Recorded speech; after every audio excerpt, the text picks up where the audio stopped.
Une fronde anti-sucre s'est installée dans les médias au point qu'on s'interroge. Est-ce qu'elle a raison de dire que le sucre tue, Agnès Buzyn? C'est de comprendre si le sucre aujourd'hui est néfaste pour notre santé. Peut-on être addict au sucre? Après les attaques contre le sucre, la parole à la défense. Et si on parlait du sucre? Posément, calmement. Si on mettait les choses à plat, de façon un peu dépassionnée. Parce que vous vous posez peut-être des questions, et vous êtes peut-être même inquiet. C'est vrai, on entend des choses alarmistes. Vous avez 3 minutes pour en parler? Allez, ok. Avant toute chose, une idée simple. Le sucre, c'est un plaisir. Le plus petit des grands plaisirs, comme on le disait dans les années 80.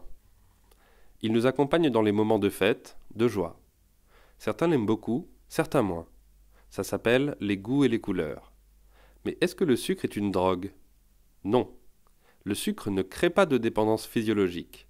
Ça, c'est la cocaïne, l'héroïne, l'alcool ou le tabac. Pas le sucre. On ne peut pas être accro au sucre. Pas plus qu'aux rillettes ou aux cacahuètes. Alors, pourquoi certains craquent pour des produits gras ou sucrés? Parce que la sensation de plaisir apporte du réconfort. C'est dans la tête que ça se joue.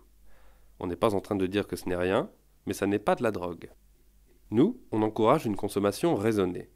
Nous pensons qu'il est possible de s'arrêter quand on n'a plus faim, et de ne pas se jeter sur les aliments. Qu'il faut avoir une relation réconciliée avec son alimentation, et non coupable. Que nous avons tous droit au plaisir. Que le bon équilibre, ce n'est pas de se priver, puis de craquer, mais de manger un peu de tout, dans des quantités raisonnables, tout simplement. Ok, ce n'est pas un scoop, c'est du bon sens. Mais encourageons-le, ce bon sens. Tiens, en parlant de bon sens, ou pas. Certains disent que la consommation de sucre a explosé. Ben en fait, non. Pas en France en tout cas. Les ventes de sucre sont stables depuis les années 60. Il se trouve que la consommation moyenne est conforme aux repères de l'OMS. Alors attention, ça n'empêche pas que certains en mangent trop. Ce sont les excès qu'il faut combattre, pas l'ingrédient lui-même. Et est-ce que le sucre est partout alors? C'est vrai qu'il y a des sucres ajoutés, notamment dans les plats préparés. Mais dans la majorité des cas, les quantités sont inférieures à 3%.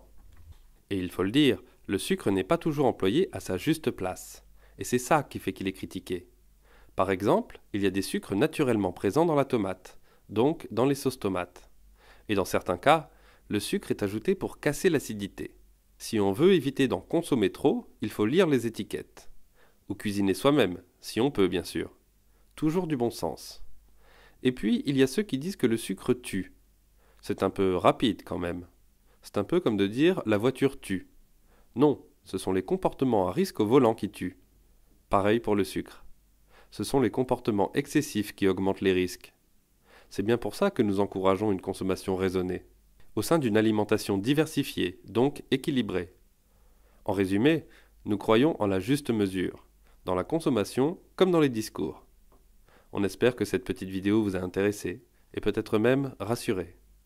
Ah, une dernière chose, nous sommes ouverts à la discussion, à la critique, à la rencontre. Si vous vous intéressez au sucre, nous répondrons à toutes vos questions. Pour nous, ce sera toujours avec plaisir.